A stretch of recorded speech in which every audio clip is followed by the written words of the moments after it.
I'm wondering how leaders like William Ruto were inflicted upon the African people.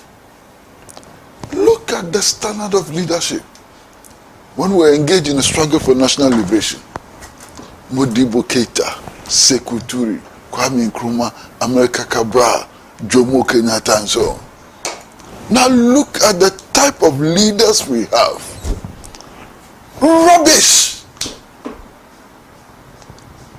How did we inflict these kinds of leaders on us? And look, you cannot miss the irony. Here is William Ruto sending Kenyan police people to Haiti to maintain law and order, to restore a certain level of stability at the instigation of the United States of America. Look at his own country. How can this irony be lost on us? And I'm hearing all kinds of comments and so on. What happened? When he went to see Joe Biden, after the discussions and so on, Kenya was designated as a non-NATO ally of the US. What does that mean? New colony, complete new colony of the United States of America.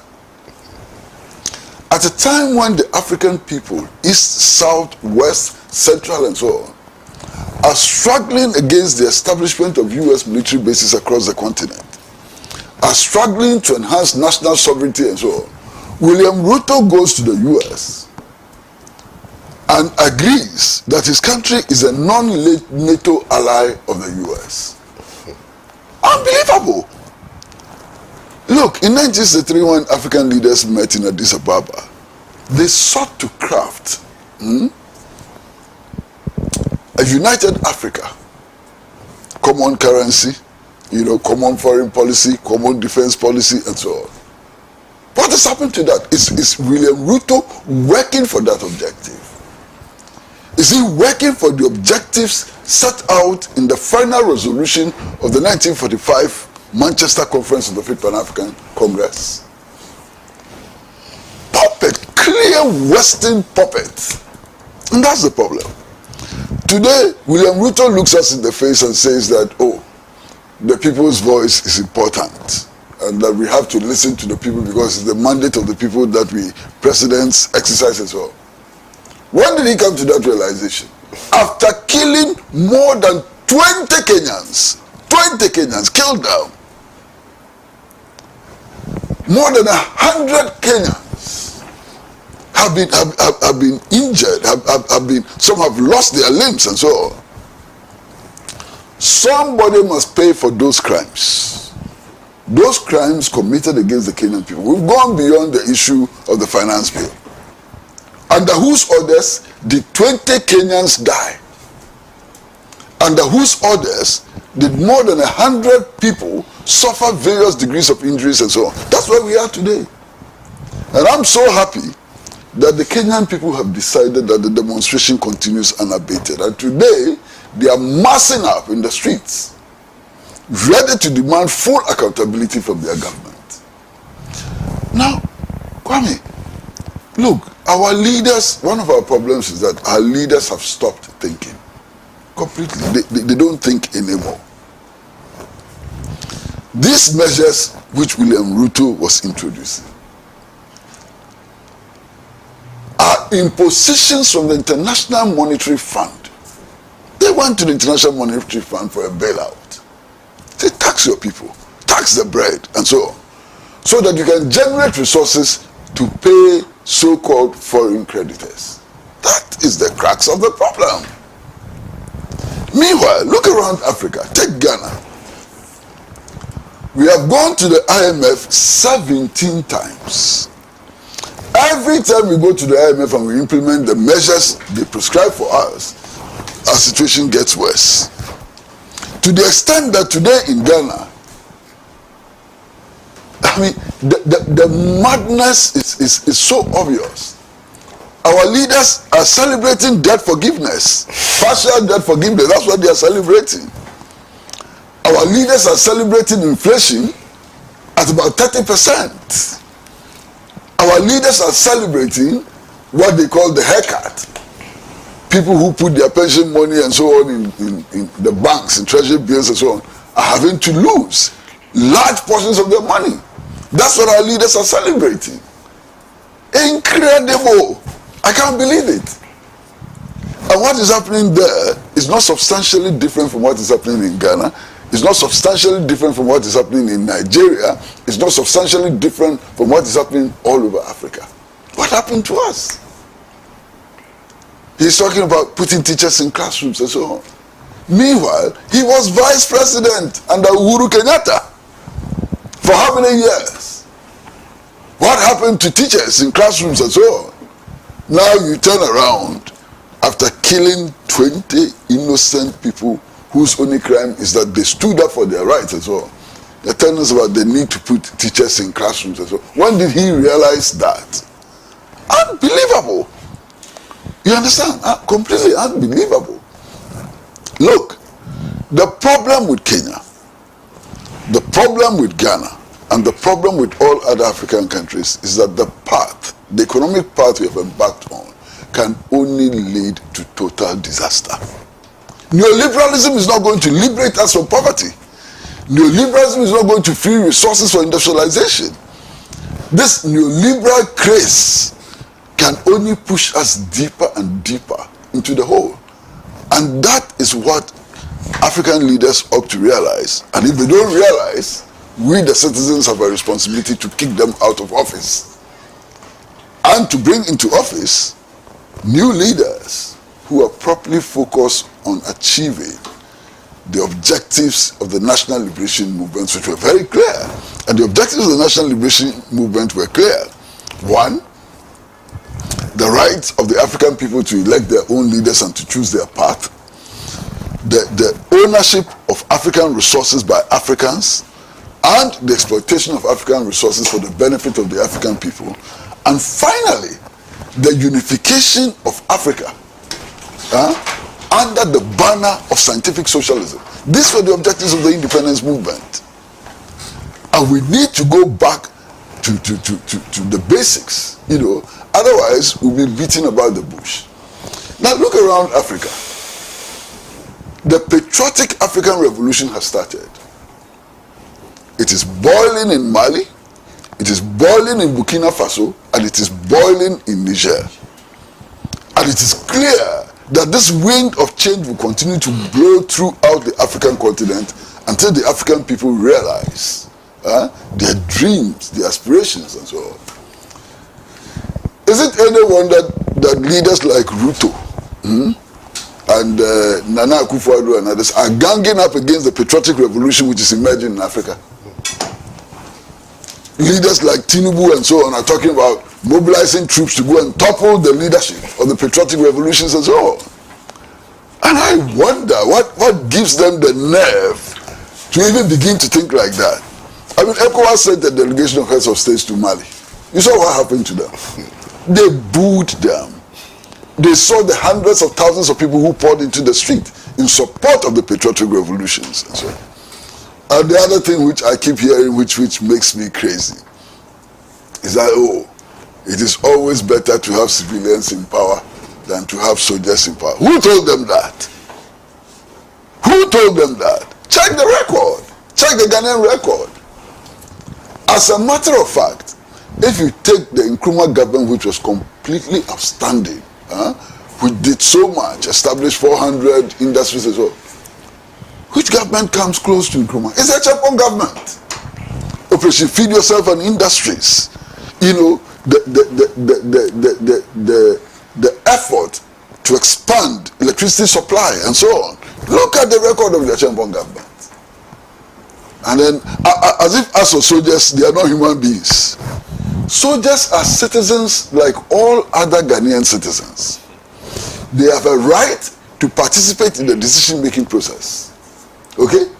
They, like all other citizens, have to contribute to make sure that this economy grows.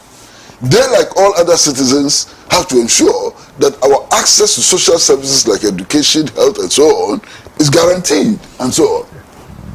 You understand? So don't let us talk as if as for soldiers they are not human beings or they are not citizens and so on. They are. Perhaps what we ought to be talking about is that their participation should be guided by democratic principles and so on. But they are human beings like all of us, and they are entitled to participate in the processes and so on. I look, around, and I get really shocked. Look, what the Kenyans are protesting against includes e-levy, doesn't it? Look at how we handled e-levy in Ghana. Don't you feel ashamed? It is not about the fact that we didn't take to the streets. That's not the issue. The useless matters which occurred in Parliament to no effect. Look at Parliament. Look at Parliament. You have a situation where majority of the majority comes to the conclusion that the finance minister is underperforming and he has to go home. All of the minority comes to the conclusion that the finance minister is not performing, he has to go home. And yet when there's a vote, the finance minister wins. What a joke. Oh, what do these politicians take us for? How is that possible when the majority of the majority has come to the conclusion that the finance minister is no good, he has to go home. And all of the minority has come to the conclusion that the finance minister should go home. And yet when they vote, the finance minister wins. What kind of circus is that? So Kwame, I hope that we learn the important lessons from what is happening in Kenya. And there's one more thing. I've been listening to commentary on the Western media and also locally. And they all tell you that, this is a youthful affair. Who told them that? Who conducted that census? Who conducted that census? How did they determine that this thing is inspired by the youth and it's the youth who are leading it? It's the whole united Kenyan people who are engaged in a struggle to improve their destiny. You understand? As if, as of this is youthful people, some people go to the extent of saying that they have no experience and so on. And Ruto himself had the nerves to come and tell us that, as for the violence and so on, it's not by the demonstrators, for criminal infiltrators. Who are those criminal infiltrators? I should stop wasting our time with such useless analysis which has no basis at all. Why? If you take the population, the segmentation of the population of Kenya, more than 70% of the Kenyan people are young people. So if there's a manifestation in which young people appear to dominate, that's a reflection of the demographics of Kenya. You understand? Clear reflection of the demographics of Kenya. And we should stop peddling those stories. The people of Kenya are rejecting the neoliberal approach to national development. The people of Kenya are saying to themselves and the world that these IMF measures would not resolve the fundamental problems that confront them. You understand? And what are the IMF measures? 1982. We went to the IMF and the World Bank. What did they tell us? We should privatize state enterprises. We should devalue the national currency. We should redeploy labor, which simply means sack workers. You understand? Redeploy labor and so on. We implemented all those measures. Where did it take us? By 2000, money supply had gone up by 50%. Inflation was moving around 49% and so on, in spite of all these measures. Now guess what? The country representative of the IMF and the World Bank, when President Kufuor was coming into office, quickly wrote a letter to him telling him about how the economy had been destroyed and so on. And Kufuor bought it. Eventually they pushed him to HIPIC. What happened with HIPIC and so on? Then interestingly, by 2009 when Atamios was coming into office, the same people who were running the economy under Kufuor, IMF and World Bank, wrote to Atamios telling him about how the Kufuor administration had destroyed the economy. We should stop listening to these jokers. The economists in the IMF and the World Bank, are they better than the economists we have in the University of Ghana? In the University of Professional Studies and so on? Are they better? We have people here, academics, economics, lawyers, and so on, who are better trained, better understand our situation than those jokers in the IMF and the World Bank. And it's about time that we began to listen to our own people. Indeed, it is clear from real practice that those professors in the universities and so on, they don't know about the Ghanaian economy. They don't know more about the Ghanaian economy better than the cocoa farmers in the villages. What do they do to write their thesis and so on? They go to the cocoa farmers and collect information. What they have, which perhaps the cocoa farmers do not have, is to put that information in a certain order. Certain order which meets the needs of academia and so on. They don't have anything more than the cocoa farmer. Why? Do they know the effect of petroleum price increases better than the taxi driver and the trotro driver? They should stop wasting our time. The time has come for the masses in Africa to take over their countries. The time has come for the mass of Africa to spearhead the patriotic revolution which is taking place in Africa. And Kenya is just one of the few. Kenya is just about to fall. You know, neo-colonialism is just about to fall in Kenya. And many African countries should be ready, because the tide is blowing through the continent and the world. And there's no force we can stop this tide which is blowing across the world.